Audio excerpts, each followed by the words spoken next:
Oh. What it do? What it do, family? What it do? StormWarning back in the building. I gotta light that thing up.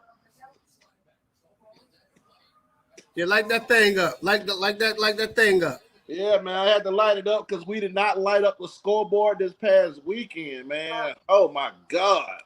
I was at the game. Light that thing up. Like that. Very disappointed in the loss. I projected that we was gonna win 38-31. The football god saw it some other way. So major respect to Alabama. Y'all were the better team Saturday. You know what I'm saying? Nick Saban showed why he is considered the greatest, coach ever. He had those boys ready to play. Much respect to those guys. And I had my score 35-38. Unfortunately, it didn't turn out that way. But hey, we live to fight another day. Can't let Alabama beat us twice. We can still run the table. But shouts out to Alabama, man. They came, they were prepared. They did what they were supposed to do, and that's win. Shout out to Nick Saban, you know what I'm saying? Like my man Groove just said, he showed why he's considered one of the greatest coaches to ever do it. And shout out to the Alabama boys. Yeah, shout out to Marquise Mays, Leonard King, Chris Rogers. Chris Rogers. Y'all said y'all was gonna dominate, and y'all did. Exactly. And we appreciate y'all coming on the show and keeping it 100 with y'all with everybody. And we was, what I'm saying, we take our hats off to the Bama fans and the team. Y'all came out and did what y'all supposed to do and handled your business and on to the next. So yes, sir. So we're gonna do a quick recap of the game, give you guys our thoughts about the game, you feel what I'm saying? And then we're gonna jump into this App State thing because one game don't make no season, you feel what I'm saying? So we looking to, steamroll the rest of the way, you know what I'm saying? Because we still got conference play, and that's what matters at the end of the day. We trying to win this coastal and win this conference. So we're gonna talk about the offensive and defensive standouts. We also going to talk about what we like to see from the coaches and players moving forward. We're gonna jump into the App State. You know what I'm saying? So let's jump into it, man. So what was your thoughts of the game, man? What you thought, man? Reviewing, kind of taking a step back, because like I said, our show we let kind of simmer down a little bit before we shot. We want to kind of look at everything and try to have a level head and not have an emotional opinion about the game. So what's your thoughts as, you know what I'm saying, since you was able to sit back and just rewatch the game and things of that nature? When I sat back and I watched this game, family, about 6 times, right? I watched it. And there were plays to be made. There was a lot of touchdowns that could have been made if some reads were made, by the quarterback, but no means am I blaming Derek King for anything. Everybody misses a read, right? Yes, sir. The tackling could have been a lot better, but I'm gonna chalk that up to first game of the season. Alabama didn't tackle that well either, so I'm gonna chalk that up to them not being able to tackle as much in practice. Not being able to take nobody down to the ground.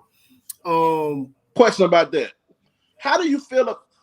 Do you think that is hurting college football? Definitely, bro. You got to think. I think that's contributing to a lot of the targeting. Yeah, bro. It's like tackling is a skill. Exactly. And I don't think a lot of people understand that tackling is a skill that you got to rep. You know what I'm saying? Like anything you practice, you're going to get good at, right? Exactly. So if we can't practice tackling to the ground in proper pad level, that's where targeting is going to come in, and that's where missed tackle is going to happen. But that wasn't a targeting. That wasn't a target on Bubba Bold, and I think that was some BS. Actual normal football play, because I seen that same play multiple times this past Saturday, and it didn't get called. Exactly. Is this they need to call a more consistent game all around the board. You see what I'm saying? And you know what? If I was any one of the coaches, Manny particular, and I'm not sure if he tells the team this. Maybe he does, maybe he doesn't. But I would tell them, hey, look, don't expect the refs to do us any favors, right? Let's take the refs out of it and let's put teams away early. Almost similar to what Jimmy Johnson told his team that year when they went to Notre Dame. Don't leave it in the hands of the refs, because we already know how that outcome is gonna be. I like the reference boxing a lot, man. I teach, fighter. Shout out to my young fighter child. That's my young protege. You know what I'm saying? But it's a saying in boxing, you got to beat the champ. Exactly. You got to beat my pops used to say that all the time, bro. You can't leave it in the ref's hands. Buster Douglas, prime example. Yeah. If that fight would have went to the distance, he wouldn't have beat Mike Tyson. Nope, not at all. What he did was he took it out the judge's hands. Yeah. Mike Tyson out. You gotta knock out the champ. Because look, hey, so check this out, right? On Alabama's first touchdown drive, right? When they scored their first touchdown, the referee did not call hands to the face by Evan Neal exactly or Jafari Harvey when he grabbed his face mask, right? Didn't call it. They didn't call the face mask from Alabama's defensive end when he grabbed Derek King by the face mask when he was in the pocket about to pass. Exactly. So there was a lot of missed calls that the referees didn't make, which may help swing things in a different light. You got to think about this though. Think about this, Black. I was at the game when they threw that 94-yard touchdown in the play before. They didn't call the intentional grounding, which I was baffled in the stands. Like, I was just not. It happened right directly in front of me. Right. And then the next play, he threw that 94-yard bump. It was holding on the defensive end. That play. Yeah. You feel what I'm saying? And not to, like I said, we're not making excuses about the game, but these are the things that we've been dealing with in these big games, and a lot of people don't understand that, because you got to think we pretty much left 21 to 24 points off the board.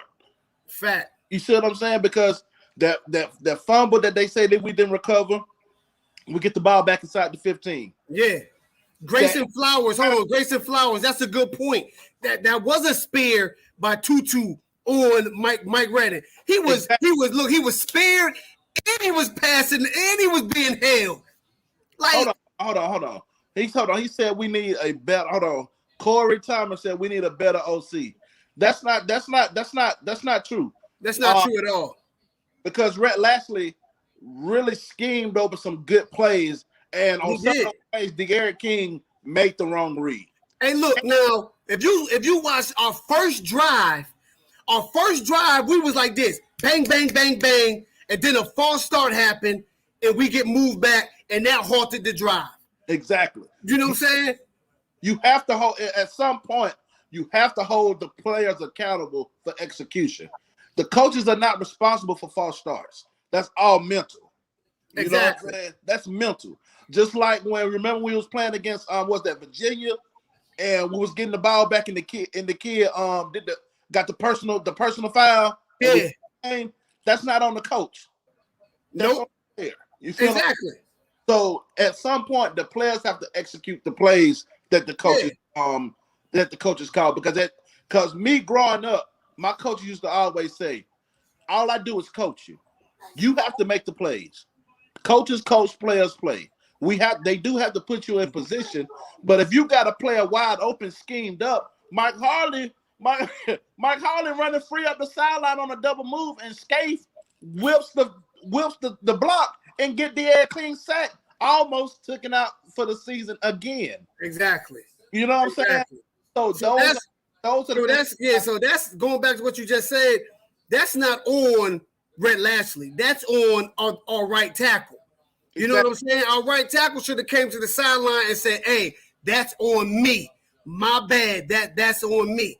But look, man, it's almost like a scene. I'm taking y'all back. I'm showing my age. It's almost like a scene in Wildcats when Wildcats.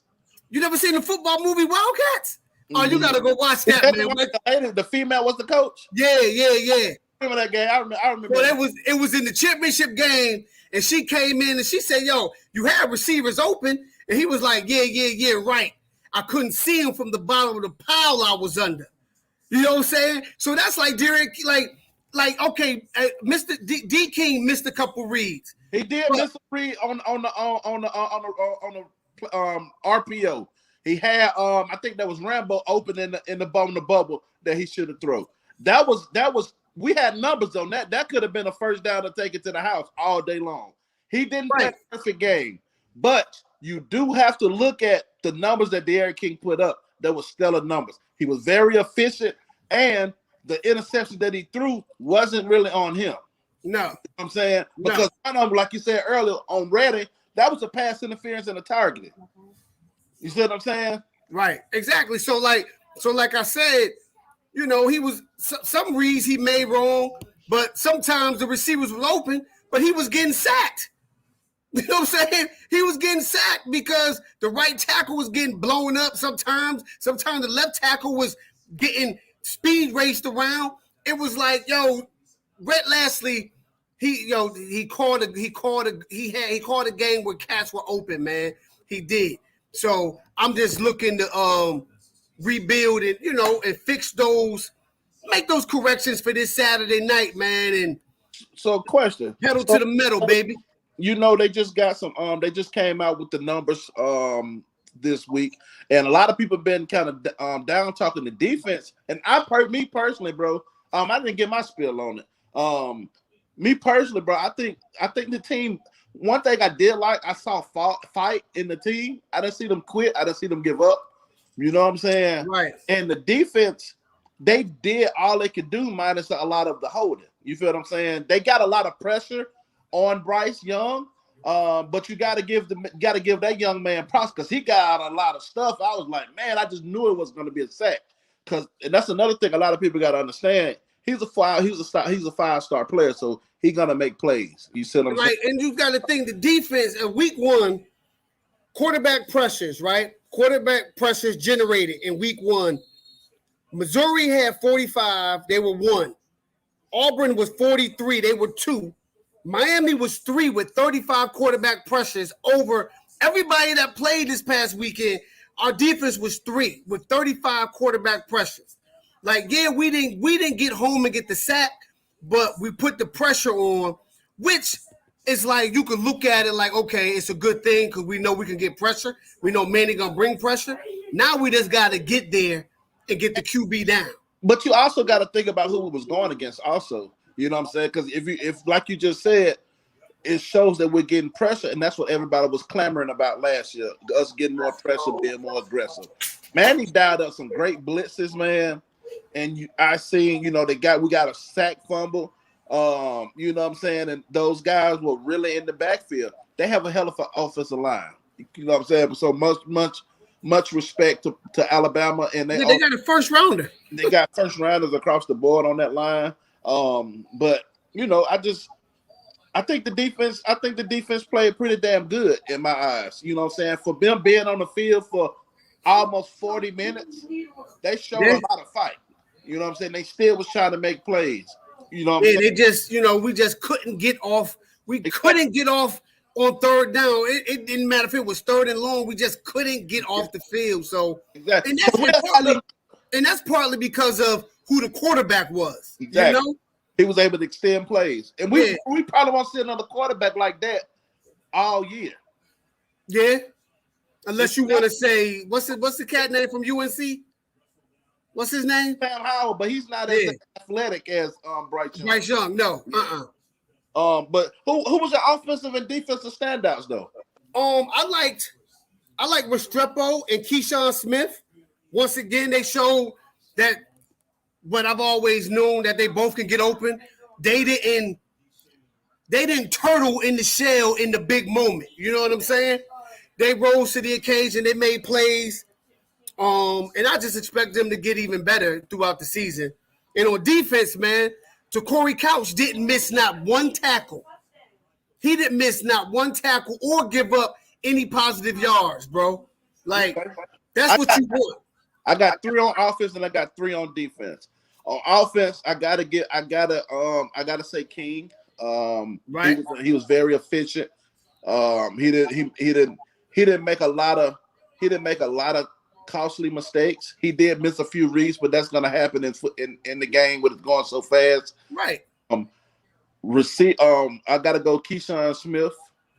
No, right. actually, I'm gonna go X play lights out, but my third person is Zion Nelson. Okay. I was specifically watching that matchup. They didn't get a lot of pressure on Zion's side. He played good. Backside. You know what I'm saying? Yeah. They purposely didn't put Will Anderson on Zion's side. They put him on the backside, and that's why the sacks. Oh. And they matched them up like that. Defensively, I would say Big Four was the biggest standout for me. Yeah, he graded out the highest too. Because he was getting his take. He was being very disruptive. Right. They really couldn't do anything with him. I gotta give my second one to Tyreek. Tyreek was you could tell he been there before. He played you know what I'm saying? He was making big hits. And the third person I probably got to do my standout. I got to do my boy Big Williams. Oh yeah, James Williams. Oh, but let me give you one more on defense, one more on offense, right? I'm gonna give Cam Kitchens. That's a good one. Kitchens. I was choosing between them two, but I went because he didn't start the game, but when he came into the game of offense, I saw a more stable O-line. When Justice Olu came in, Owale came in for right tackle. He had more athleticism, more aggressive, and he's stronger. He kind of stabilized that right side. So I'm looking for him. I'm looking for big things out of that young man for the rest of the season, bro. Yes, sir. Hold on. Gage shot. The King needs to pull the ball more and not have. I agree. I think King left a lot of plays on the field with the zone read, and not even just this year, last year as well. I think King needs to pull the ball a lot more. And I think he do that. If he does that, I think it'll open up the offense that much more because they will really have to. They will have film on him pulling the ball. Yeah. So they really have to game plan for it. Exactly. You know what I'm saying? So that's what I think he needs to do. I do agree with that Shotty on that. But he does need to pull the ball more. That was a good statement right there. Hey brother Jay Blaze, I like that green look, but I think we need to go back to the darker green, man. We was more Forest Hunter green. This light green is not Miami colors, but I like the all green look. But if y'all follow me on Twitter, I'm Storm Groove on Twitter, and a lot of y'all fans been mad at me also because I'm not on the Chaney bandwagon, so I've been on y'all about that. So we ain't gonna really get into that topic. But I added Manny and Kane's football. Can we please get the orange on orange with the black helmet, with the black cleats and black socks? Can we get that colorway just once? Yeah, all orange with the black helmet, with the black socks and black cleats. That's fire. That would be taking pictures in it. All the recruits take pictures in it. Hey, look. Hey, let's start a movement. I'm asking all y'all in the chat. Let's start a movement for that.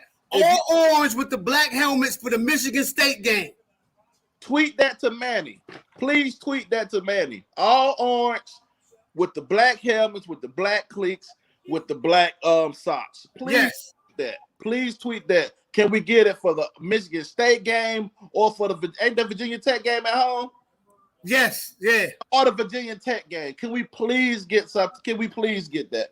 So hashtag y'all please go on Twitter and at Manny so we can get that colorway, man. Or even, you know what I'm saying, we can do the all black with the white helmets or something like that. Let's kind of let's mess up these colorways a little bit, man. Give us something.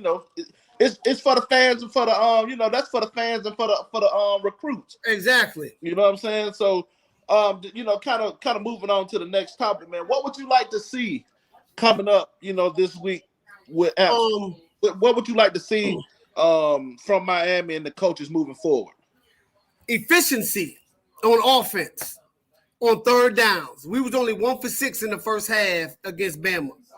I would like to see that. I would like to see that improve. And in the red zone, when we get in the red zone, we got to score more. We got to score more touchdowns than field goals. Now, field goals is cool, but when we in the red zone, we got to be about that big boy football and punch it in for 6. Exactly. You know what I'm saying? We got to punch it in for 6. Okay, now I gotta give. Hold on, real quick. Kane forever. I wasn't finished. Tackling, I want to see that improve too.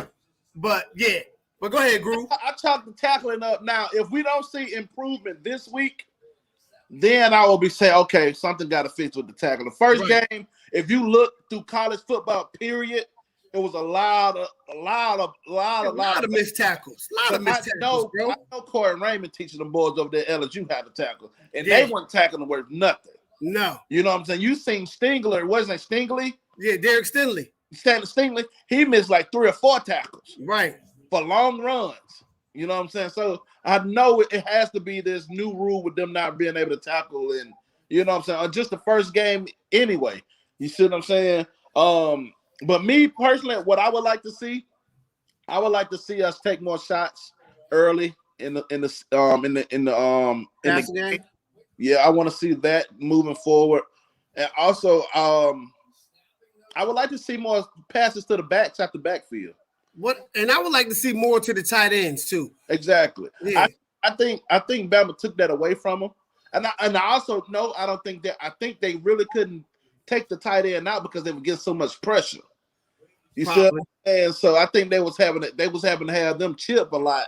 Right. And that, you know what I'm saying, that took them out the game. And if you think about it, right? Like I want all of y'all in the chat just to think, right? We got like a 4x1 out there at receiver. We got a 4x1 relay team out there. We got nothing but straight gas. So why not threaten Appalachian State's DBs early and often? Let's see if they can hold up. Let's see if they can cover. You know what I'm saying? Let's see that. You know what I mean? And if they can't, then you keep hitting them with them X plays all day long. That's going to open up the underneath for the tight ends, and it's going to open up the running game. So, okay, so, you know what I'm saying? So, we're leaving this Alabama game behind us. You know what I'm saying? A lot of people talk about, oh, you got this, you got that, but they ain't put up 50 points against us. They beat Ohio State 52-24. They beat Texas A&M 52.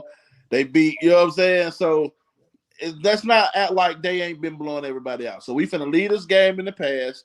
You know what I'm saying? We finna move forward because our season really starts now. You know what I'm saying? I would have to Google players. He said, I want to have to Google players in the fourth quarter, meaning we blowing them out so bad, you got to be like, yo, who's that player right there? Gotcha. I feel you. Yeah, I want to see that too. So now like I said, we finna lead that Bama game in the past. You know what I'm saying? Our season starts now. Then we got Michigan State. We got Michigan State a lot better than what people think they are. Yeah, they look, man. Michigan State is always a gritty, tough team, bro, with a good defense. We about to jump into this App State thing, man. We're gonna let's talk about some of the key players, man. I got on offense, App State key players. I got the quarterback, Chase Bryce. He was from he played 2 years at Clemson. Played last year at Duke. Played at Duke last year. But the thing is this: he led the NCAA in interceptions with 15 last year. Yeah, I'm saying, and you see how he folded under that pressure last year when we put that pressure on him. 48-0. You know what I'm saying? So, but he had a pretty efficient game this past weekend. He was 20 for 27 for 259 yards, 2 touchdowns, but the interception bug was still there. So we get 2 or 3 interceptions. Right. Get this defense turned up. You know what I'm saying? I gotta jump back to something real quick. I love that turnover chain, man. That's my favorite. This is my favorite one. I know it is. That's my favorite one. I like it. I like it, but I like the Florida. I like the Florida joint better than that one. But you know what? But guess what? Can't go wrong with either one because I like that one. But when I blew it up, and I said, ooh, that thing's shining. It looked like our hair. It really looks like, you know what I'm saying? Because I just wanted to throw that out there. Also, they had 2 running backs over 100 yards. They had Cameron Peoples. He had 14 carries for 100 yards. Also, they had Nate Noel. He had 15 carries for 125 yards. They had receiver Thomas Henning. He had 4 receptions for 114 yards on offense. And then you want me to go ahead and read the defensive key players? Yeah, go ahead. All right. On defense, they had 2 linebackers that pretty much stand out. DeMarco Jackson, he had 8 tackles. He's their leader. He's 6'1", 230 pounds. That has Nick Hampton. He had 6 tackles and 1 sack, and he's 6'3", 225 pounds. So they got some pretty big linebackers. It seems like that's the strength of that defense. I think they're gonna have their time on their hands though with our offensive line. But we kind of go into the offense, man. They look very high powered. You know what I'm saying? Watching the game, rewatching the game, and because they showed a lot of grit because East Carolina jumped out on them first with a run, but they kept their composure and they blew the doors off of them. Man, they run the hell out of that outside zone. Exactly. Almost sound like the old Denver Broncos, like that outside zone. That's their bread and butter. When in doubt, outside zone. You know what I'm saying? Exactly. And they were stretching and they kept them off balance because they was still throwing deep shots. Of course, exactly. 4 catches for 114 yards. So he had to be getting a lot of looks downfield. But me personally, man, I don't think they're gonna be able to handle that pressure Manny's gonna send to him because I honestly think Manny's gonna try to make a statement.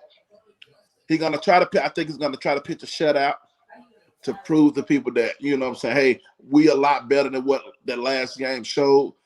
So I don't think they're gonna be able to run the ball as good as they was because Alabama only had 145 yards rushing. You know what I'm saying? So that says a lot because everybody thought that they was gonna blow us, they was gonna rush for like 300 on us. You know, right? So I think, that's true. So I think we're gonna be able to slow that run down. I think both of them probably have at least about 40 yards rushing because they're gonna rush about a lot.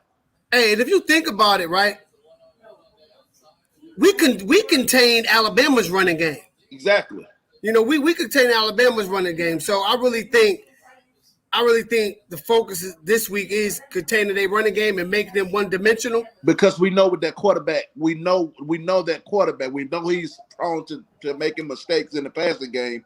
So Max, what it do, Max? What it do? My boy Max, what up? But yeah, look, we make them one-dimensional, and they got to rely on the pass. It's like what Big Shaq say? Barbecue chicken. Yeah. Barbecue chicken. Know. So so of course in the house. So of course we know the strength of their the strength of their offense is, you know what I'm saying, the run game. What you think the strength of the defense is because they got 2 really good linebackers? They're fast. They like to blitz. They send a lot of different pressure. You know, they linebackers can get to the quarterback. So I think that's like one of their strengths. Their secondary is okay, but I don't think it's going to hold up against what we got out there. We got a 4x1 Olympic track team playing wide receivers, you know? I agree. Like I said, offensively, I think they run the ball pretty good. This is no disrespect to them.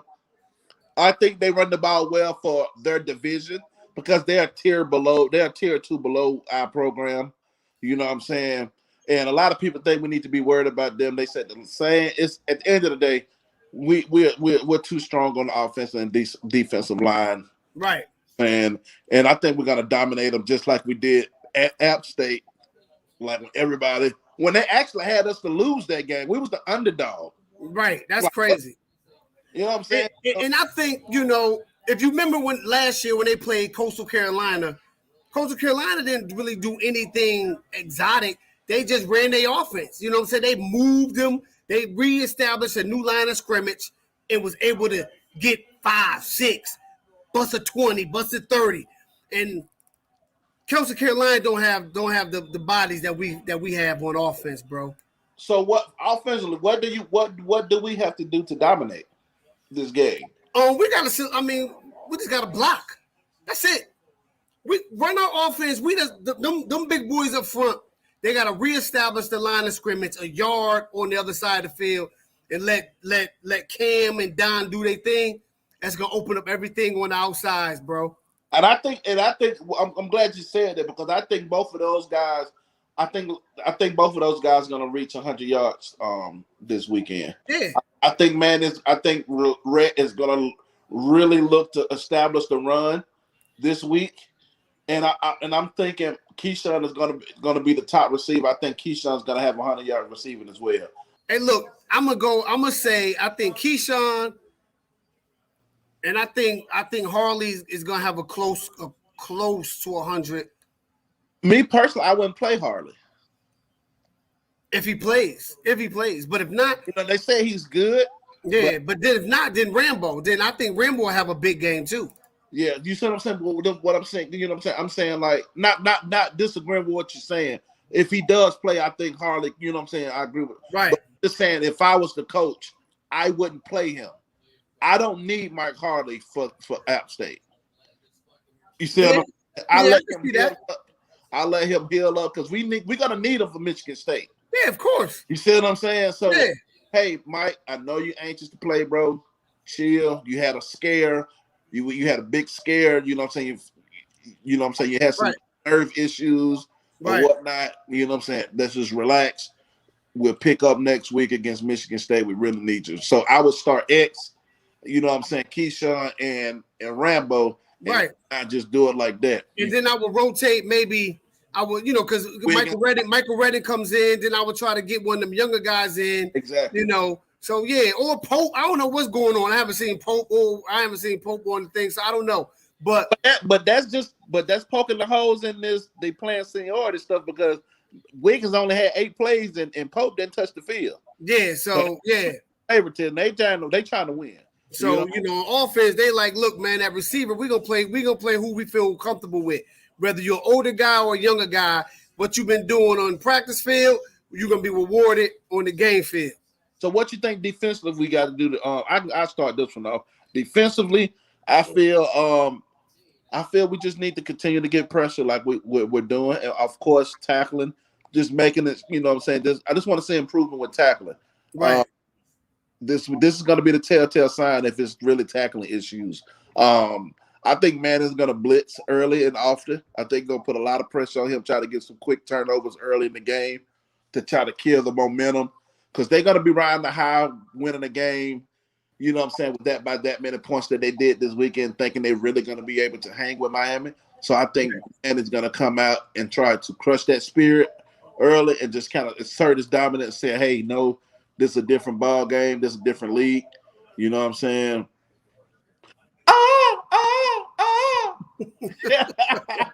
You know I had to hit it for you, Max. Yes, sir. But it's real simple for me, bro.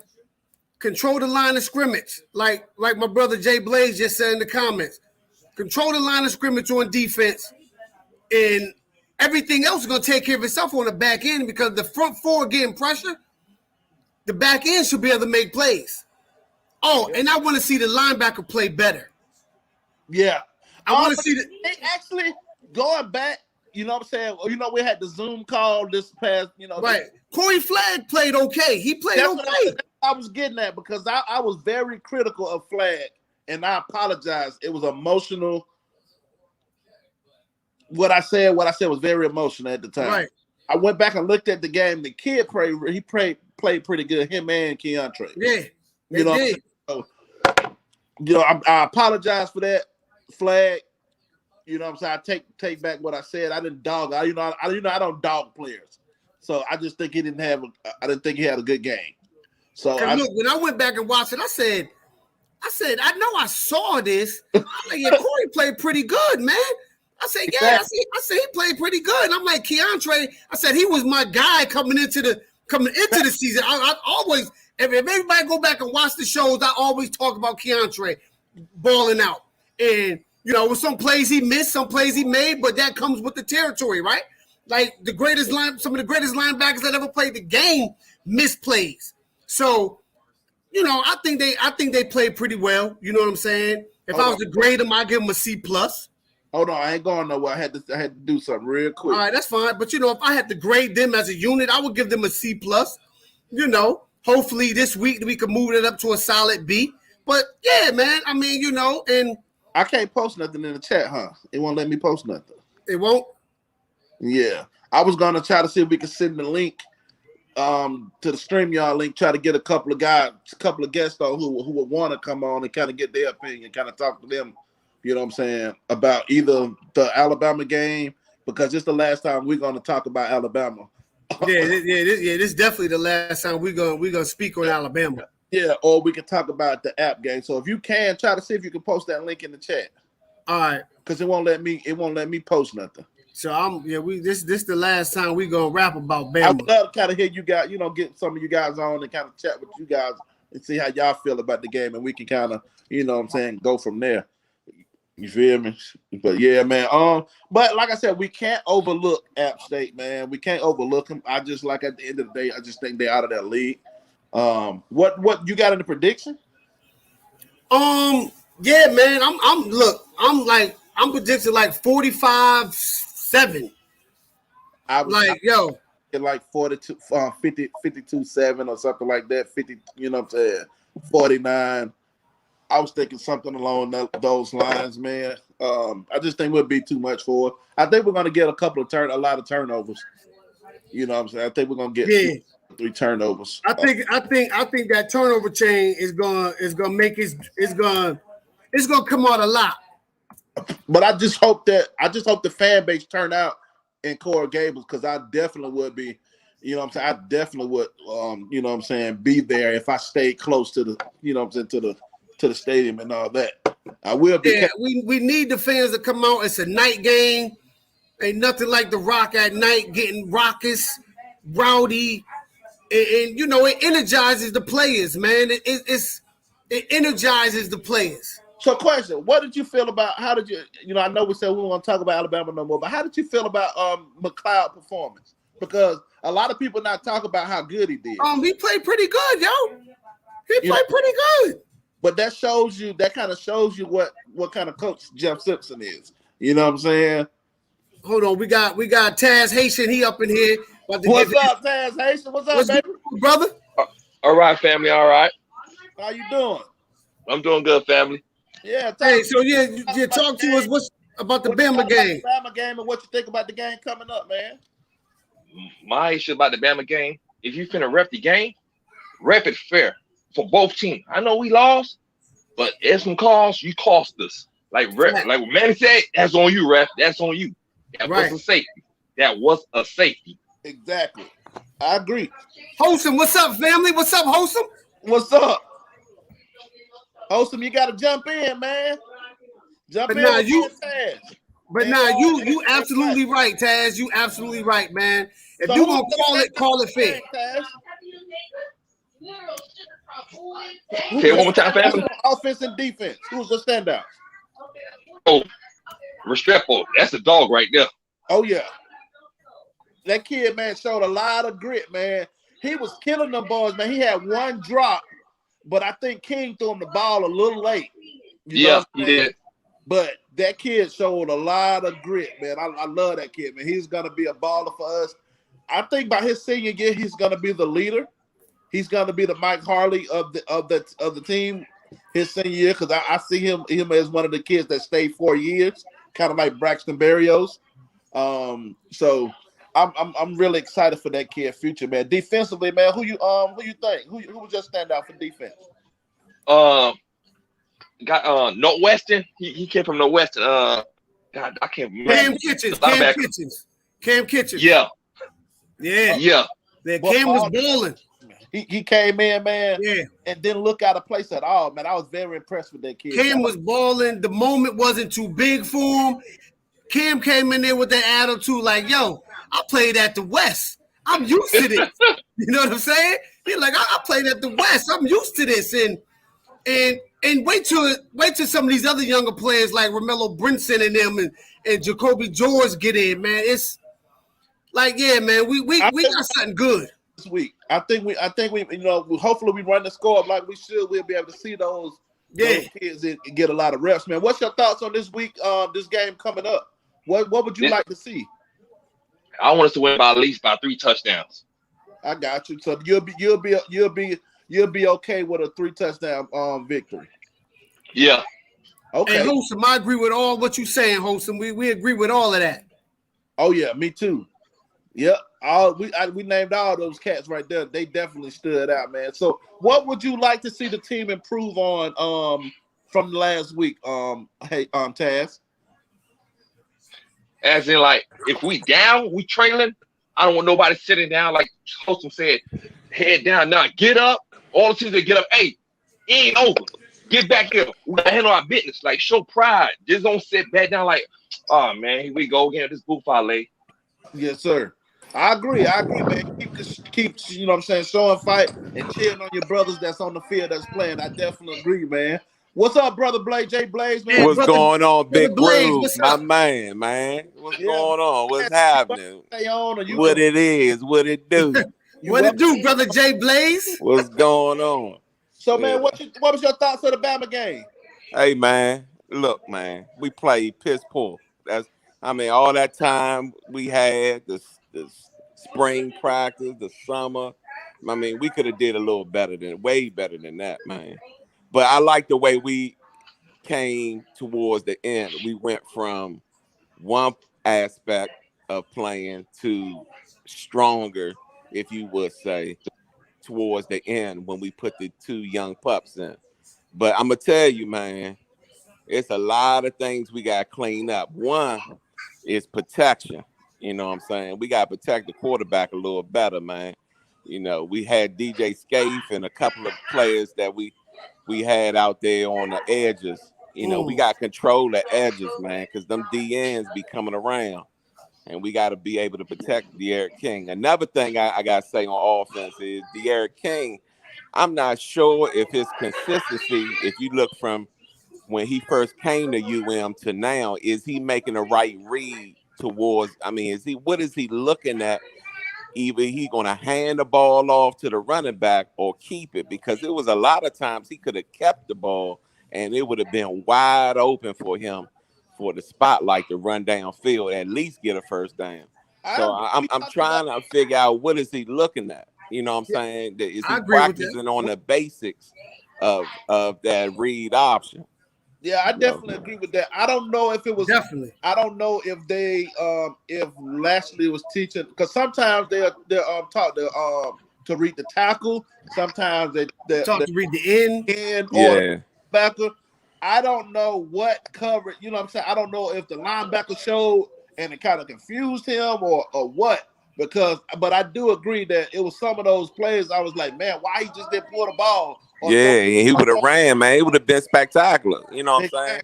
If he would have kept it. But, because he had the injury, I don't know if that first game, they want, be light on him. They ain't want him to run the ball that much or something. I don't know if he was told to hand it off or I don't know. It's all reads. Even if he not wearing a brace, he out there saying he 100% and he game ready. He need to make the right read. Now, I ain't gonna lie to you.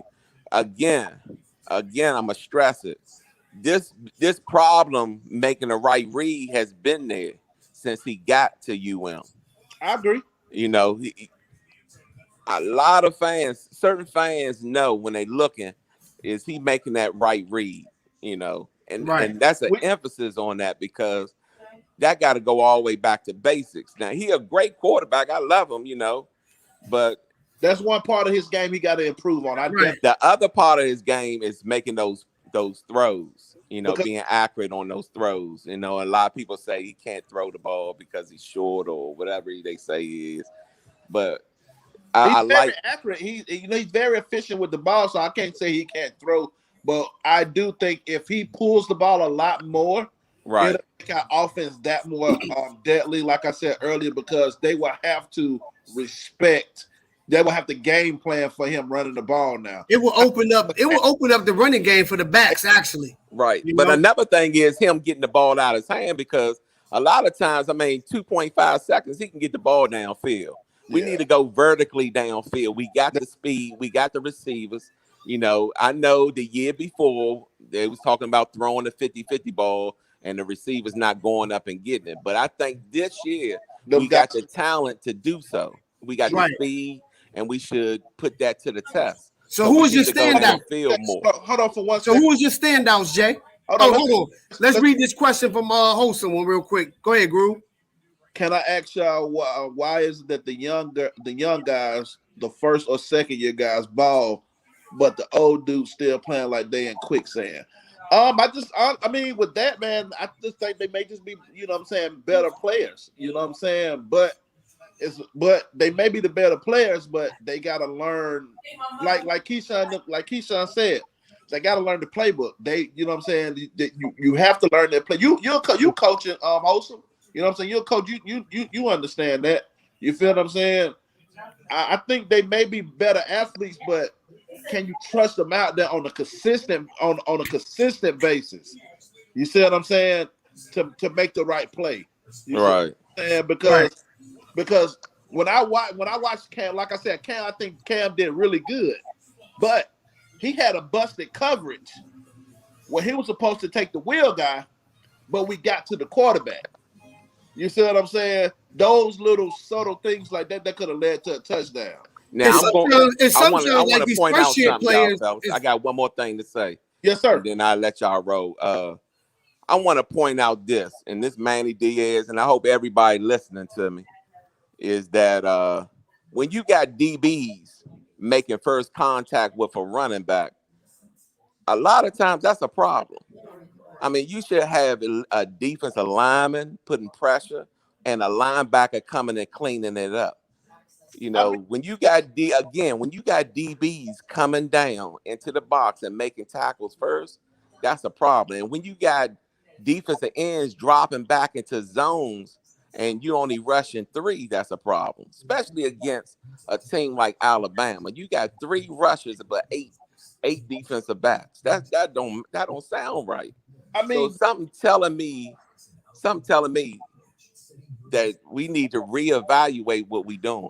You know what I'm saying? Because our linebacker play, they either over aggressive or they not coming downhill making a stop, because our linebackers and our defensive line should be touching the running back first before a DB. I gotta agree with you. I gotta disagree with you on that a little bit right there. Because certain situations, man, they did a lot of different things defensively. You know what I'm saying? But you got to just give respect to Alabama, because you got to understand who we're going up against. Right. And you also got to understand who's coaching these guys. They got like 5 former coaches, 3 former NFL coaches. You see what I'm saying? And you got to also think about the guy that's at the quarterback position. You can't just rush. You can't play man-to-man on a kid like that. You see what I'm saying? You can't play that all game. Because you got to think, if I'm going man to man, my defensive back is where when he's, guarding the receiver. Where's his back? The defensive back are normally. I'm saying which way is back turning? If he's a man to man, if he's guarding the receiver. If his back turned, he's facing his receiver. Exactly. If he's man to man, so he can't see when that quarterback scrambles, right? Right. But I'm saying the DB should be making first contact. I'm saying a defensive line should be putting pressure and containing, and a linebacker should be coming and cleaning up them alleys. So he's saying funnel. He's saying the DN should be funneling all that mess to the linebackers.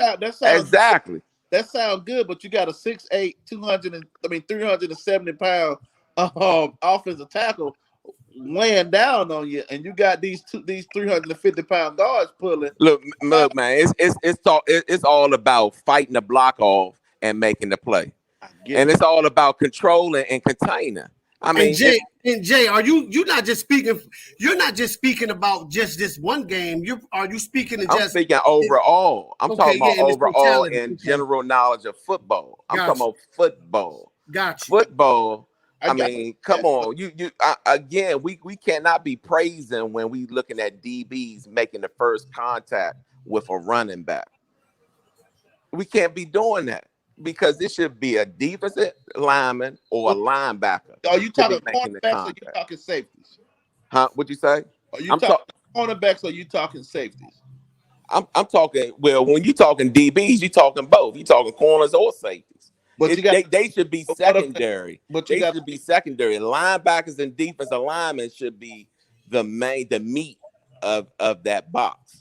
Well, on some run plays, like say they run outside zone or a toss, right? Right. Your corners have outside contain, so sometimes they're gonna come up and they may make the tackle first or funnel that thing into a linebacker for that linebacker fill that alley and come up and Yeah. The striker position that's pretty much a safety. You see what I'm saying? 'Cause we got a lot more, you know what I'm saying, a lot more DBs on the field. But I kind of get where you're coming from. DBs are mainly smaller. You know what I'm saying? You got these big backs coming out the backfield. I mean, back in the day, man, it's just like in the paint and basketball. You know, the big man controlled the paint. You know what I'm saying? When Jerome Brown and these guys was in there and these linebackers was in there, we wasn't even talking about the first person gonna make the tackle was a DB. You know what I'm saying? That wasn't the talk. The talk was we gonna come in there and we gonna smash them. First, they gotta get past the D line. Then they gotta get to these linebackers. The linebackers supposed to clean it up. So if the obvious that our linebacker play must improve. Our defensive line will help improve the linebackers, the way the defensive line play. Because somebody got to be an anchor. Somebody got to be able to have this shoulder square to the defensive line. I mean, to the offense, the line of scrimmage. I mean, they got to do something, man. They got to do something. These linebackers got to come and make their presence felt in the game. But okay, no, agree. I agree. But we also got to think about the time zone, the offensive times compared to back then is a lot different because you have to worry about the RPO. So you really be gung ho on just you can't really be run first, pass second. You see what I'm saying? Because now you take that false step, they throw in the slant right behind you. So the reason the linebackers are a lot different back to even when I was playing. Because of course, being in high school, we played two positions. You know, you had to play. You played one offense and a defensive position. I was always taught run first. Right. You feel what I'm saying? So now they have different reads now. But if you look at it in its totality, Miami held up to 145 yards rushing. Right. You know what I'm saying? Right. That is great for Alabama. Well, we look at our opponent. You know, Appalachian State got two great running backs. They run game strong. So we definitely got to take one aspect of the game away. And I mentioned that earlier. We got to make them one-dimensional. That's right. That's right. And we got to dominate that line of scrimmage. What's up? Okay. Well, we appreciate you jumping on, my boy, Jay Blaze. Man. No question. Appreciate you, bro. Much love, man. Much love. Hey, we gonna hook up, Big Groove. Hey, we gonna hook up, big. We gonna hook up, big. And Black. We gonna hook up. Yes. All right, that's what's up. All right, Josh. Bro. OG Kane, what's up, brother?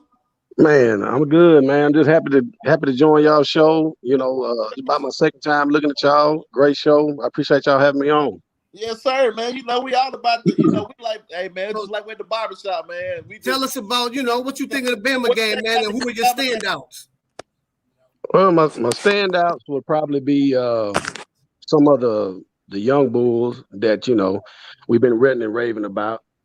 And that's the topic I was going to get on. It all goes back to the question that Wholesome was saying about the older dudes versus the young cats. Right. The younger cats is talented, and that's what we just got to keep doing. We got to keep recruiting that top talent. We don't have that top talent across the board against a team like Bama. And I think the older dudes are still, for some reason, I think they're still thinking too much. Yeah. That's what's causing them to play slow. I think they're just thinking too much, and some of it may be they don't have the ability that some of these younger studs got. That's what I'm saying. And these younger studs, they not thinking, they just playing and reacting. But that's not to say that those older guys are bad, because you know what I'm saying, they're started for a reason. You know what I'm saying? But I definitely get like when James Williams and Kitchens got in the game, they didn't look out of place. You know what I'm saying? Yeah, they made some mistakes, but they also made some good plays. And you can tell coaches just like, man, just go out there and play. They stepped up. They showed what we wanted them to show. We wanted them to live up to that 5-star and 4-star building, because Jay looked like a 5-star out there. You know, but that goes back to what you were saying. I don't know if it was A-Black or you said even your top players make mistakes. Yeah. But the thing is, like you said, I'm not knocking those young men that's been there for a long time. They just not as talented. Exactly. And that's where the gap is. And that take y'all coach. Yeah, that takes time. And then it goes back to a lot of the reasons why, we couldn't make shots downfield. I get that. I want the shots downfield. But when you got a quarterback and you say he's dropping back, he's got 4 seconds. Yeah, but them 4 seconds, he's dodging bullets. Exactly. He's not sitting back in the pocket and giving him 4 seconds to look downfield. He can't look downfield for those 4 seconds because he's dodging bullets. When you got your so-called first-round pick, draft pick, getting slanged in the backfield, and then you got your guard. Hold up. Okay. I'm gonna acknowledge Tony. We gonna get to you, Tony. Man, appreciate you for jumping on, Tony.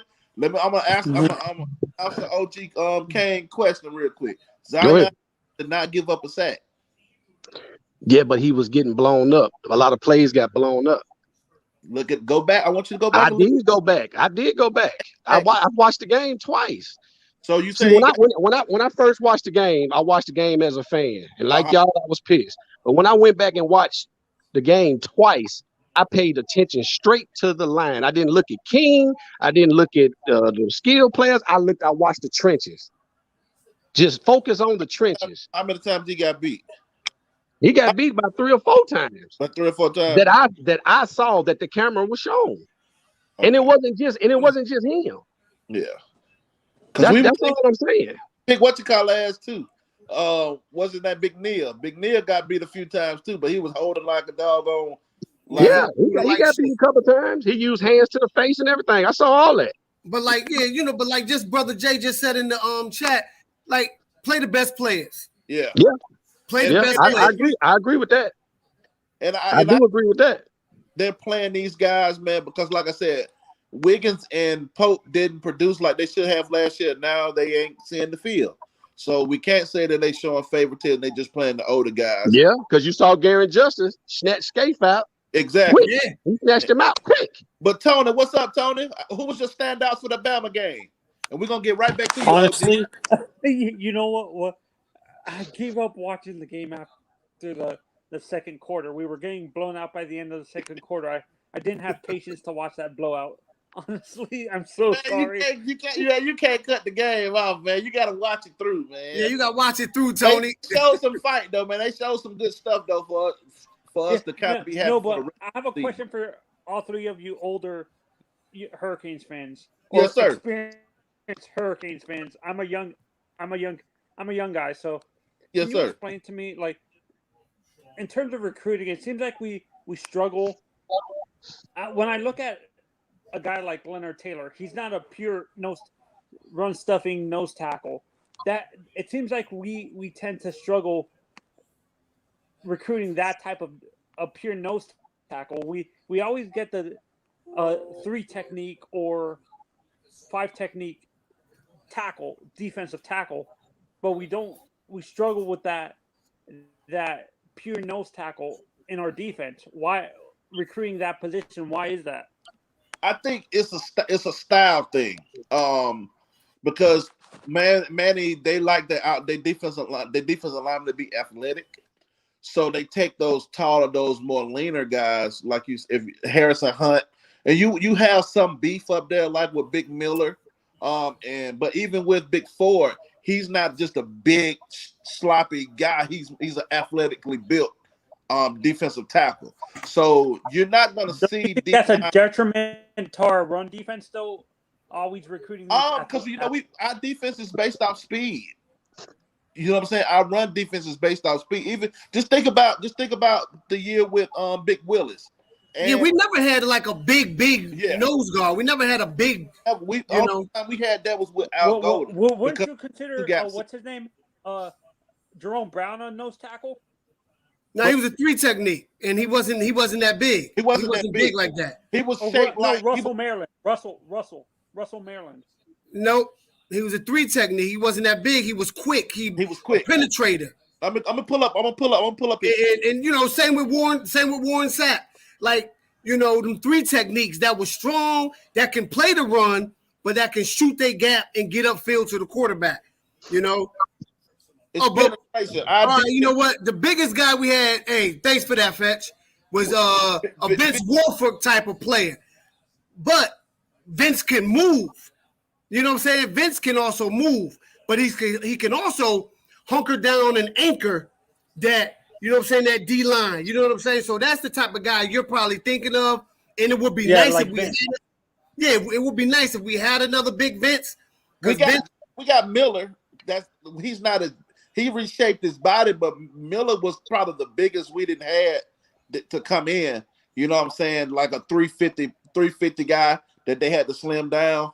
But they usually try to go with those athletic type D tackles. Who was your standouts on defense, Tony?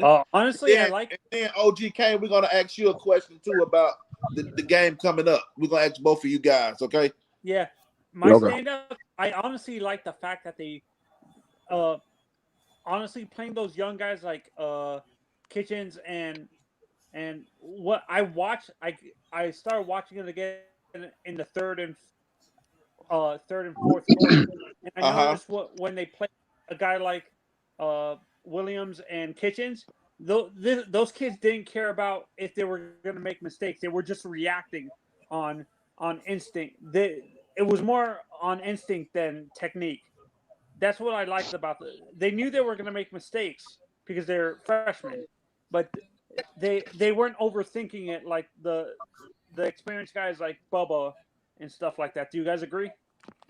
Yeah, I agree with that. I definitely agree with that. I got your Russell Maryland his measurements. Russell Maryland was 6'1", 300 pounds. Okay, I thought Russell was like 6'3". I've always I think of Vince. I think of Vince that's like 6'3". You see that? Yeah, I don't know that. Before you showed me that, I always assumed he was taller than he was. Is it just because I saw him on TV? Right. Yeah, that's how it be. like Ray Lewis. Ray Lewis not that tall. Ray Lewis is like 6'5", about 6 foot max. Right. Maybe 5'11", depending on you know what I'm saying. But you didn't question the ability. Exactly. So I got a question for you. I got a question for both of y'all. I want you to answer first, and then you answer, Tony. What are the keys to victory against App State this week? You can go first, OG. What's the keys to victory, offensively and defensively? Offensively, we got to play fast, physical, hold and control the trenches. That's key. I don't care how many skilled players you got. You can have the best, fastest guys or whatever, but if you don't control them trenches, ain't none of that going to work. And you're just going to have to, you're going to have to execute. On defense, tackling, doing your assignments and tackling. And I'm going to say this, and then I'm going to get off, y'all, and I appreciate y'all having me on. No problem, brother. When we play App State, we'll show our skills, show our talents and stuff. Got the score. As direct, the score, I say 41-21. And the reason why I say 21 is because we just not that good yet on defense. And that's what I was getting into. Until we start recruiting the way we recruit now, and it gets better year after year, this is what you're going to see. You're going to be average against your regular team that you have during the season. And when you play teams like App State and the smaller schools, you might dominate, but they're going to score on you. Until we get better in talent, this is how it's going to be. So, and That's just coming from me. So, question. So See, OG, if they don't before you get score, off, if they don't score over 14 points, will you say the defense improved? If they don't score over 14, Yeah. yeah. What would the score have to be for you to say, okay, yeah, the defense just had a hiccup last game? What would the score have to be? Yeah, for you to say, okay, the defense is pretty good. They just was playing Bama. I say like 49, 14, like you're saying. But I'm talking about for us to be elite, like everybody wants us to be elite. Right. Until you just keep piling talent on top of talent. Position per position with the elite teams, this is how it's going to be. I got you. I respect that, big dog. Respect that. All right, y'all take it easy, man. I appreciate y'all having me on. Appreciate you, brother. I appreciate you, OG. What's Thank up, H1H? What's up, man? What's How up, y'all Wilson? doing? Can y'all hear me? Yes, sir. Yeah, we got you loud Can and y'all clear. hear me good? Yes, sir. All right, Tony, all right. Hey, man, number one, just want to say thank you all for giving the content that you do. You know, when I joined this thing about 3.5 years ago, we didn't have nearly the amount of perspectives. We didn't have nearly the amount of football experience or, you know, former players, active coaches that we have right now. And I just love to show the love that I can to everybody, man, because it wasn't always like this. When I hopped on, it was like 4 or 5 of us, and you just pick which one. Now it's like hashtag rewatch squad everywhere. You can get all the different perspectives you want, and it's such a blessing, man. And I'm happy that you guys are here because we got active coaches, former players, just fans that know some ball, but you have a place you can go and feel comfortable across all of YouTube, whether you're in the YouTube network or not. You know, we got people that flip out and cuss and MF it is, and we got other people, you know, just keep it clean. So I appreciate, you know, what y'all bring to the table, man. Thank you all. Appreciate you, Wholesome. We appreciate that, brother. Yes, sir. Always. Tony, what we got to do? What we got to do to win the game? What we got to do to dominate the game? Not win the game. This is a question. Before I answer that, I have a question for all three of the former football players. If a guy like, if our linebackers, even if we win the next 2 games, hypothetically, let's say we win the next 2 or 3 games after losing to Alabama, if our linebackers continue to struggle with play, do you think Manny fires what's his name during the season? No, I don't think you don't ever want to fire a position coach during the game. I mean, during the season. No. You know what I'm saying? Because now that means somebody got to pick up that slack at that position. He could do it because Manny was the linebacker coach at one point, but he already got a lot on his plate as being the the defensive coordinator and the head coach. So I doubt that he would fire you know what I'm saying, Packy. Packy. I think that's something he'll do in off season. And one thing you can't question about Manny is if he'll make changes or not, because he got rid of one of his good friends. You know what I'm saying? So it's crazy. It's crazy. I'm hearing rumors. If Manny, let's say we go 9-4 or 8-6 or something like that this year, Manny's gone, and Ed Reed is going to try to bring Dion from Jackson State as our head coach. I'm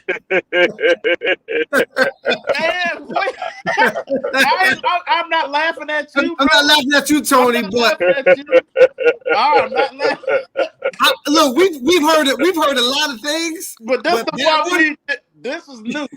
Yeah, that one there is totally new, baby. That's new. Deion Sanders. No, this is coming from like the crazy, irrational Hurricanes fans. No, that is not for at least 2 years. And doesn't have that power. Hey, look, man, they'll bring me, Groove, and Wholesome ones before they do that.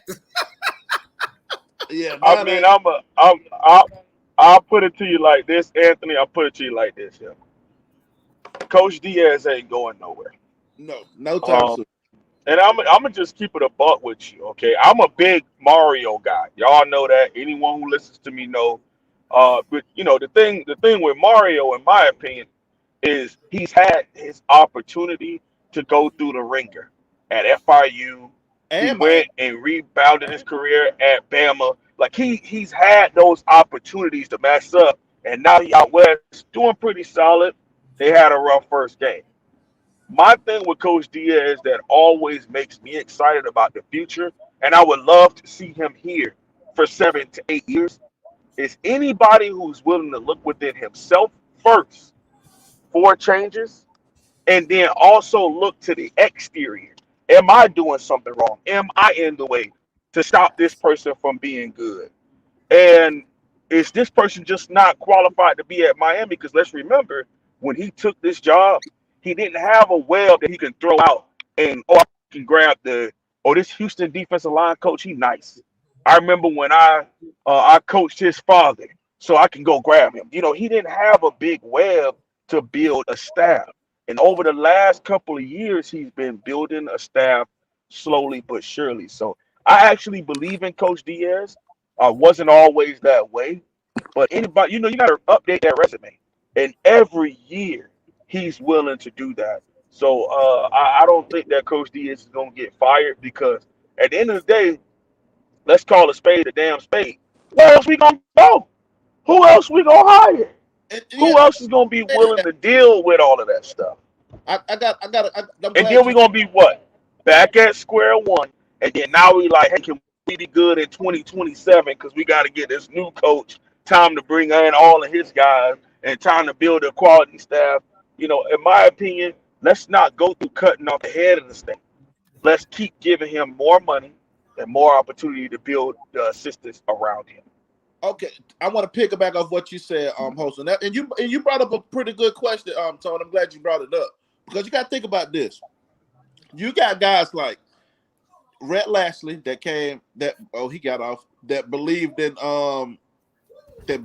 what Manning was selling, and the biggest thing for me that showed that Manning is kind of turning the corner. People started to show respect for him is when he got T-Rod.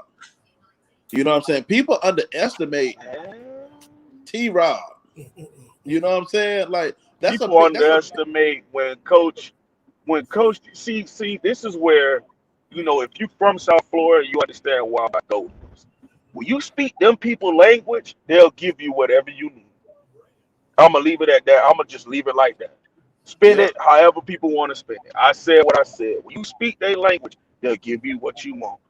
He speak their language and they respect him. Hey, and look, they respect that last name where he coming from. Yeah, he gonna get what he want. Just give him. It's funny.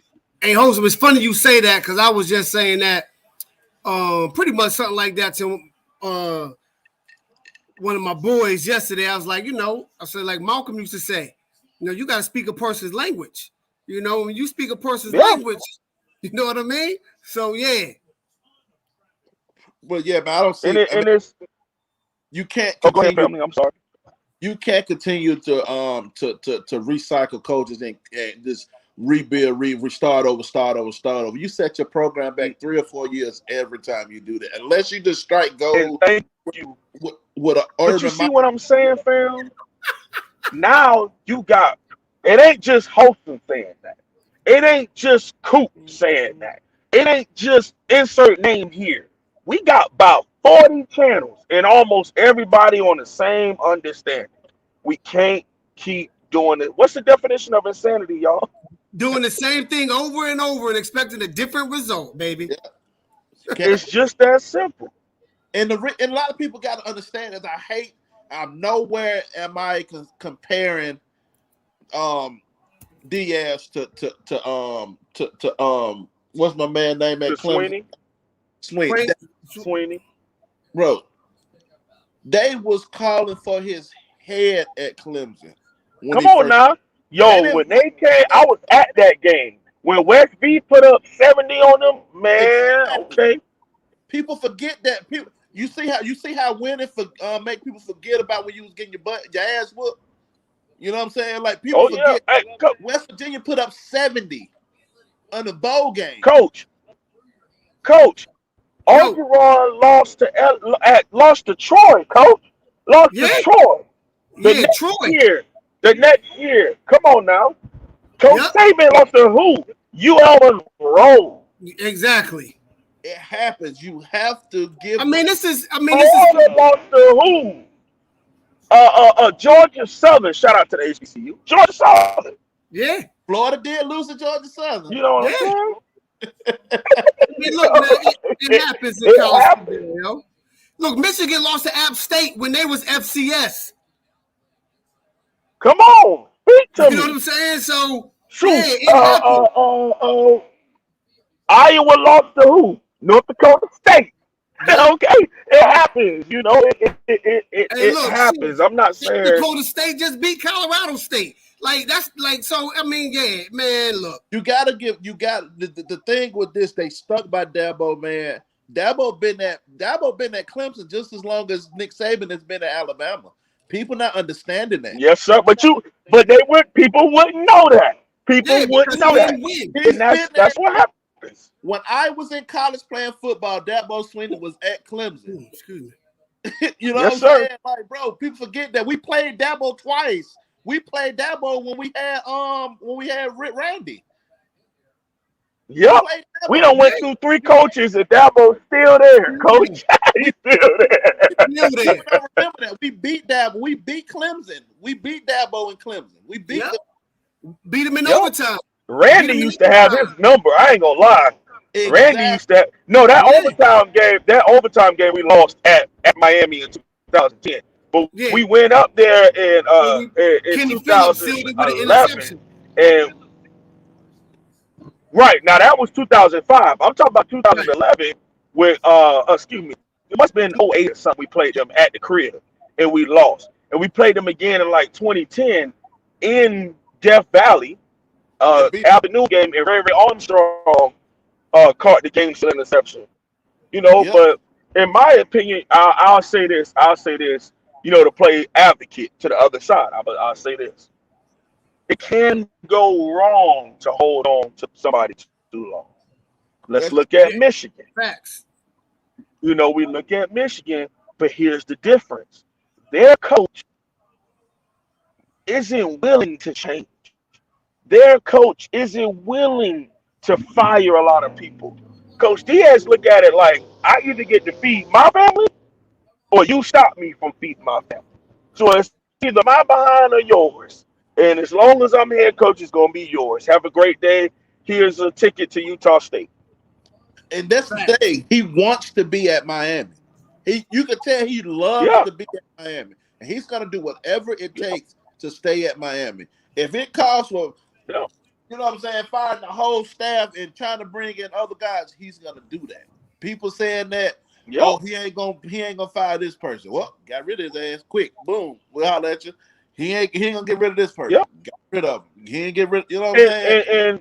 And my brother Tony came and asked. Oh, my bad. Hey, Black. I apologize. Go ahead, fam. Oh no, I was gonna say at the end of the day, Manny has done everything he needed to do to make the staff and the team better. So you know that should never be a question if he will make that decision. Exactly. I definitely agree. Hey man, I appreciate this. I'm willing to go as long as y'all want. It's only 9 o'clock over here on my end. So you do, bro. Hey man, you welcome to stay on, man. So what you looking at? What are you looking to see this week? This weekend, man. What would make you satisfied? Like, okay, that Bama game was just Bama. We still a good team. What would you need to see for you to be like, okay, we good. We still can make a run in this coastal. And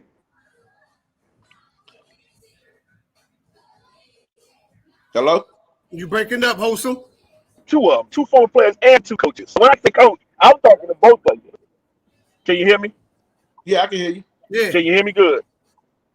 Okay. Listen. Now you honestly. Y'all know that North Dakota Wi-Fi. North Dakota Wi-Fi. Oh, yeah, North Dakota. In the mountains, man. Hey, man. Hey, that North Dakota Wi-Fi. That's true. Hold on. Groove, I think the problem in generation of college football fans want instant gratification, having a mindset one. That's true. You don't really see. Just think about all the programs that tried to have instant success. They failed mightily. Look at Texas. You know what I'm saying? Even look at Texas A&M. They ain't have pretty. You know what I'm saying? No success. You see what I'm saying? Manning hasn't fired anybody. Okay, Dro. Holston, when you still there? Holston, did we lose you, brother? Man, he with cricket, man. Right. I think what Dro was saying, like when he said Manny hasn't fired anybody, is because he got Cats jobs. He didn't just like, fire them and they didn't go nowhere. But I think he's contributing. I think he's saying, well, he didn't really fire him. He helped him push him along and ease him out the program adequately. You know what I'm saying? But this the thing, though. At the end of the day, man, you still have a relationship with these guys, man. You don't want to. They still got to feed their family. So you got to think. Coach, just like I know, coaching comes full circle. You don't know where a coach gonna be in 3 or 4 years, and that Manny may need a job from him. Yeah, like look, opportunities. You don't have to want to burn those bridges like that because he may have set him. It may have not have worked at Miami for him, but he set him on a path where he could fulfill whatever plan God has for him. You feel what I'm saying? Because it may have not been at Miami. So I give kudos to Manny for helping these guys finding other jobs. You feel what I'm saying? But then also, just like my boy Max says, if you find another job, that means Miami don't have to pay him. Yeah, you don't got to pay him that buyout. Because just like right now, we got Shoop as an analyst because of what? He's still getting paid by Michigan. Exactly. You see what I'm saying? So, but at the end of the day, everybody has to learn from that Alabama game.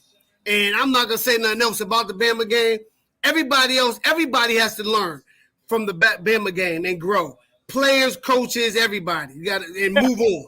Yeah, Max. He is hanging out with Steve-O with that weak Wi-Fi. Right. So, everybody. Manny has to learn from it. Lashley has to learn from it. The O-line got to learn from it. The defense got to learn from it as players and move on and take what they learned from that Bama game. Hey, Lakers all day. What type of defense did Hugh Jackson run? I couldn't tell you. I'm not being fun. I'm really asking because I don't know what type of defense. Who App State run? Hugh Jackson. Hugh Jackson? He's the offensive coordinator. He actually said, "Well, I will get Hugh Jackson as the defensive coordinator, defense or the head coach or linebacker coach." Hold on, Hugh Jackson. That was the head coach for the Cleveland Browns. I mean, that'll be. I don't think he would come to the college ranking. No, I'm just asking because he's the offensive coordinator. That's the question in the comments. Yeah. No, Hugh Jackson coach offense. He don't coach defense. Okay, so I don't know. We got Wholesome back. Wholesome, you there? Yeah, can y'all hear me now? Yeah, I can hear you now. Yeah, we got you, bro. We got you. Okay. A Black and Groove. I'm wondering, man, it has allowed Lashley to hire young offensive analysts, for example. The head coach from coach. He does have some analysts on the staff. He does have some young analysts. Yeah, Lashley got some analysts on the staff. On the staff. He does have some people. He actually brought one of the guys, I think, from SMU that's been kind of traveling with him, if I'm not mistaken. So what you were saying, Hosa? I ain't shoot. Can y'all throw the question at me again? I don't forgot. I don't forgot. He asked you about the Bama game and who were your standouts. No. I asked him. I said, what do we have to do? To win the App State game. Yeah. What you want to see? Yeah. At the App gotta State make game. me satisfied, right? Right. Yeah, I'm not a satisfied guy, man. I ain't gonna lie to you. When you working your way up the coaching ranks, it's hard. That word. Word satisfied gets you in trouble. You ain't lying because you're around people who are never satisfied to a certain extent because when we go in and evaluate film, that's our job is to find what's wrong so that we can correct it. That way we can get better. But I take my visor off and put my cap on. I'll be a fan for a second.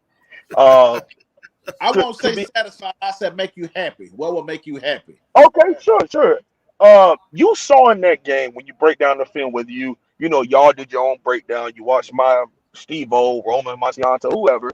Both of All y'all. these great film breakdowns, man. Shout out, People are doing an amazing job, man. if y'all haven't had a chance, go check out Kane's Insight and check out my boy Steve-O breakdown of the game. Also, check out Wholesome One's breakdown of the game, man. Those guys, man, they both of them joints are tremendous, man. Both of them are tremendous. Do a Yeah, great I job. appreciate that, man. And the beautiful thing is getting it from my perspective, like as someone who played in the fronts my whole life compared to someone who's, a secondary guy. And then Romo Marcianto, he brings on from a quarterback's perspective. Coach Hayes from a high school head coach perspective. You got all these different perspectives that review the same game, breaking it down. Exactly. But give me 1 second, y'all. Talk about 2 minutes. I'll be right back. Give me 1 second. And shout out to my boy Coach Hayes, man. Yeah, shout out to Coach Hayes. That's my guy. Hey, man, we had fun down, man. Fun down in Atlanta, man. I stay in Atlanta. Coach Hayes came down, man. Really cool dude, man. For y'all don't know, man, Coach Hayes is a big dude. I didn't think he was that tall. You know what I'm saying? He kind of shocked me when I met him at the Kane prep rally. And I was like, God, okay, Coach Hayes, you know what I'm saying? Like he played, tackle or something. Coach Hayes is a big dude. You know what I'm saying? But very cool guy, man. Shout out to Coach Hayes, man. Hope, if he watching, man, that's my boy all day, every day, man. Hey, for any Dallas fans out there, y'all defense need to tighten up if y'all thinking about making it anywhere. Hold on, I'm trying to get to another question from Anthony Groove. I'm wondering, are you guys surprised that Manning hasn't allowed Lashley to hire? Okay, we already. We already. Okay, all right, I'm back. Can y'all hear me? Am I still clear? Yeah, you still good. Okay. Yeah, side note, I told y'all, Coach Hayes played. I ain't going to put out his information, but as far as where he played. But he played FCS HBCU ball at D tackle. Oh, he played D tackle? Okay. He played defensive tackle. That's where we relate. We play defensive tackle. So that's why. And then he ended up getting, he went into the coaching ranks and he was a head coach at a high school in Florida for some years. So that's where we have that connection as like interior linemen. That's why we focus so much on those areas because that's what we played. And I played center in high school, center and 3 technique defensive tackle, played defensive end in college. Right. So that's where our connection and why we have so much emphasis on pass protection, pass rush, run stop from the interior. Like how important that is and how it can wreck a game. And that's why I'm so hard on Ford, Miller, Taylor, Nesta. Like that's why I know those guys so much because that evaluation is so important. Because when you're looking at, defensive tackle, it's important.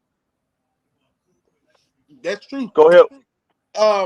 It's kind of off topic. Flo had put in the chat. We had this debate on the Zoom call earlier this week. Who's better, Walter Payton or Marshawn Lynch? I'm going Marshawn Lynch. Who do y'all? I want y'all to put in the chat. Well, a lot of cats already put up in there. They put. I've seen a lot of Walter Paytons in there. Y'all put Payton. I want y'all to put who y'all feel like is better, Walter Payton or Marshawn Lynch. Coach, I feel like that's tough, Coach, because one thing about it, 2 things for sure, era matters. Era really matters. I remember, we sit there and we watch these shows, Coach. I swear, I like LeBron, but I don't stop liking him so much because, Lord, you can't watch a show without Tom Brady or LeBron being up and compared. It ain't even in the conversation, Coach. It's like it's like, hey, Jordan's the GOAT, dog. Let's just that's it. Now you could appreciate Kobe. No, Jordan, bro. Like Kobe. Jordan. Nah, I'm sorry. Kobe's red and black. Red and black 23, man. Red and black 23. There you go. Purple and gold 24 and 8. That's the GOAT. Neither one of them could touch Mike. And that's the thing. But that's the beautiful part about having an opinion. Now, when it drift into debate, and then now you got to bash the other person, to uplift the other person, I don't like that. Because that's my generation way of having conversation. We got to argue. They the You know, same. we gotta like if you was to ask somebody else in my generation that question, Walter Payton played against plumbers, man. That boy sorry. It's like, nah, dude. That era had its greats for that time too. You know, Exactly. Marshawn Lynch had the greats for his time too. You know, he had to go against Urlacher and Ray Ray. Ray and Brooks towards the end of his career. Like Marshawn, people don't even remember Marshawn was at Buffalo before he even went Yeah. to Seattle. Yeah, he was at, but he got drafted to Buffalo. And he was Exactly. boy Ray off a couple of times. Yeah, yeah. We ain't gonna He talk But about you that know, today. but but you know, Walter was playing. But Walter was playing against stacked boxes, man. Thank you. Like, It was 46 defenses. Stuff that yeah, ain't even around no more. 52 and right. 46 defenses. Hey, look, hey, host of the Bears didn't have no passing game. It was Walter everything. Yeah. Or refrigerator Perry Right, on the 1 yard line. right. I'm You know, going but Lynch, So man. now, host, so no, tell us, Finish that. about, Say. finish saying what you got to say about, this upcoming game. oh sure, no problem, man. At the end of the day, for me, they have such man. Listen, if y'all want to spend some time, I'm gonna have a film breakdown dropping tomorrow, 8 p.m. Eastern Standard Time, FYI. But little shameless plug. But I'm gonna tell y'all this: if y'all want to see a diverse offense, turn on the App State game. Mm-hmm. The way they run stretch, the way they run their RPO out of all these, they only got about 6 or 7 formations, but they could run every single play out of them. And that's where we got to get to as a program, where it's not like we giving away what we do based on formation. Right. And They I don't do said that. that earlier. Yeah. But go ahead. I didn't mean to cut you off, host. My bad, brother. Go ahead. No, No, you I think good. They run that stretch coach out of anything. They can run that Anything. stretch out of 11, coach out of 21. They motion. But the beautiful thing is we played UAB, who does something similar last year, and we also played Louisville. Because guess where Mm-hmm. Louisville head coach came from? App State. Yep. Okay, and they promoted from within with Coach Pounce, who's from the crib, went to FIU, was wide receiver coach for Mario back in the day at FIU, was the OC at Central, was the OC at the West. They offensive coordinator Frank Pounce. Make sure y'all look him up, man. He's a really good Cubano born and bred Miami guy, and you could tell in the way that they play offense at App State. that's It's nice, man. Groove. I hey, know you would love watching some App State film. You would love it. question, Wholesome. Was he the offensive coordinator with the when the Louisville head coach was there? No. Well, technically, yeah, but the Louisville head coach called his own plays. So he was Got OC. He was OC. No, excuse me. He called his own plays, and Coach Pounce was on that staff. This is his first opportunity to be a full-time OC. okay. So reason And why then I the asked apps. before Go ahead. Manny Go ahead. Go ahead. reason why I asked because before Lashley got the job, we wanted me and Black used to talk about we would be willing to get the OC from App State, Yeah, and and that's we don't. that's the same guy. Like I said, he Mm-hmm. was OC by name, but it's just like how what's the brother that was the running backs coach here under Coach Rick? I Uh, can't think of his name. Thomas. Coach Tom, Yeah, Thomas. who doing this thing in the NFL? Remember, he Yeah. was OC at Miami, like wink, wink, quote, quote, but he Right. wasn't the OC. He was just OC by name and paycheck, but he wasn't calling no plays. That's how Coach Pounce was. Right. Um, Right. But that's why they run that, and you can see it's a little twist to it because their wide receivers are nice. Now, in my film breakdown, I say it: Miami ain't East Carolina, and App State ain't Bama. So when you comparing these two films, you have to keep that in mind. These two that teams ain't playing people that's similar to who they played the week before. So this game is going to be in of itself different because you watch some of those plays, App State was able to get the edge with ease. Why? Mm-hmm. Because East Carolina runs a 3-3-5 stack. So Yep. they didn't even have nobody over at tight end. So he that was able to climb. All he had to do was pinch the five technique and climb to the linebacker easy. And there's nobody there. You're not going to have that against Miami. that's So as far as like, at go the ahead, edge. go. I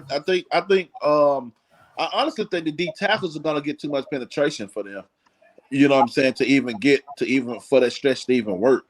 I think we're gonna be able to. I think Manny's gonna blitz them, cause a lot of havoc, and I think you know who I think are gonna have a big game. I think Nesta's gonna have a big game this week. Oh, he gonna go. Yeah, Excuse my profanity. He gonna eat their ass up. Man, I think Manny's gonna call it similar to how he will call it against how we played against Louisville. I Same think we're gonna call it like he did when he played against him the first time. Yeah. The only bad part about that is now let's call a spade a spade. The play that has killed Coach Diaz's defense Stretch. since his time at La Tech at Mississippi State is off tackle stretch. Right. Reason being the way he teaches his linebackers, their reads have them out of place. Okay, they don't read guards, they read tackles. That's why they be so out of place. True. Okay, only his Mike linebacker reads the guards. His weak side reads tackles. Now, Striker could also have Amari Carter could have a standout game too, because they're gonna test him, and he's right there. So if he now, here's the other thing. I'm going a little X's and O's, but y'all understand. Y'all two understand what I'm saying. Got you. What happens is a lot of times with Coach Diaz defense, the force player, y'all understand force, feel, and contain. A lot of people don't get that. A force player is the person nearest to the ball, nearest to the ball carrier. Their job is what it says, force it back inside. Fourth player, you coming back inside. Okay, the middle player. Okay, that's why you try to keep ball carriers in a triangle between three people. That middle player, it could be a free safety, it could be a middle linebacker, it could be a defensive tackle flying down the line of scrimmage. Their job is to feel. My job is to smack you. Because he did his job by taking on a block and funneling you back into me. Now I got to knock your head off. Okay? And your backside player is contained. That could be a weak side defensive end. That could be a weak side linebacker. That could be a backside corner. Their job is for the cutback lane. Their job is to make sure I keep you in front of me, but also nearest to our field player. That's how linebacker players usually go. A game like this, we're going to see if that's what they're teaching these players. Because I saw a couple times, one of the highlights I saw of that game, or the Bama game, was when Amari Carter, they did an ace jet with Metch. And Amari Carter came and took the lead blocker out, and Flag came and smacked him. Bow! That's how it's supposed to be. That shit was beautiful. But that's what happens when everyone's doing their job and we guess the play correct. Because that's what defense is. It's what play are you about to call probability? It's probable he about to call 26 stretch. It's probable he about to call RPO. So now as a defensive coordinator, I have to guess based on down and distance and tendencies what you're about to call. And now we have to read and react to what you call.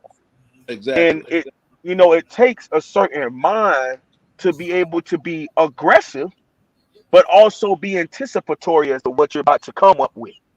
And it's not the easiest thing to do.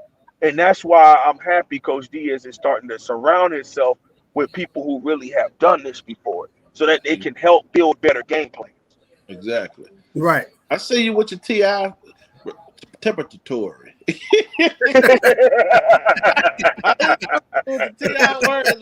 see it out by.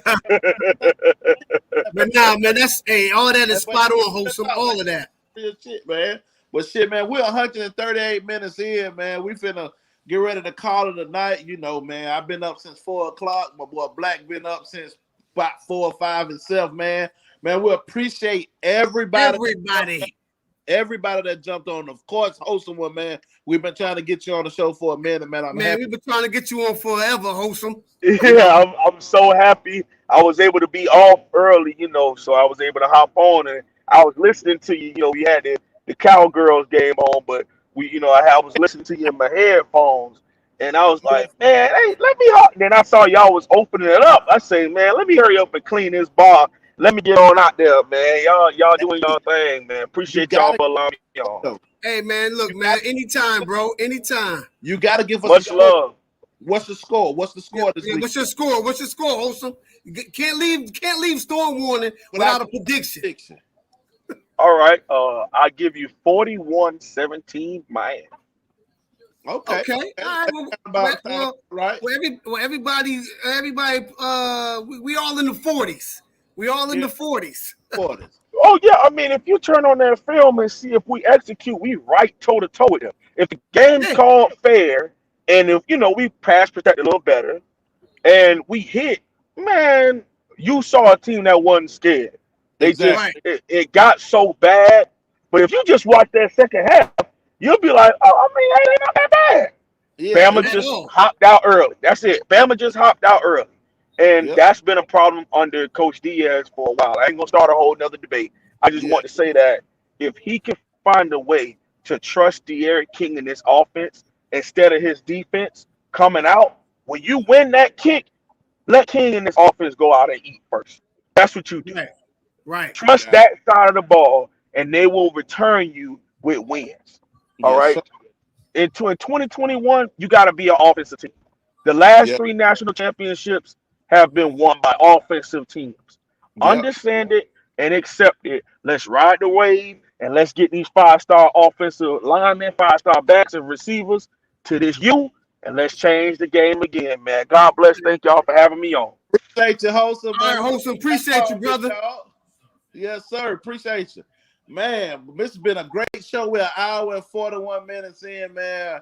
I'm tired as I don't know what. I know my boy Black tired. Man. Yeah, I'm beat to the street.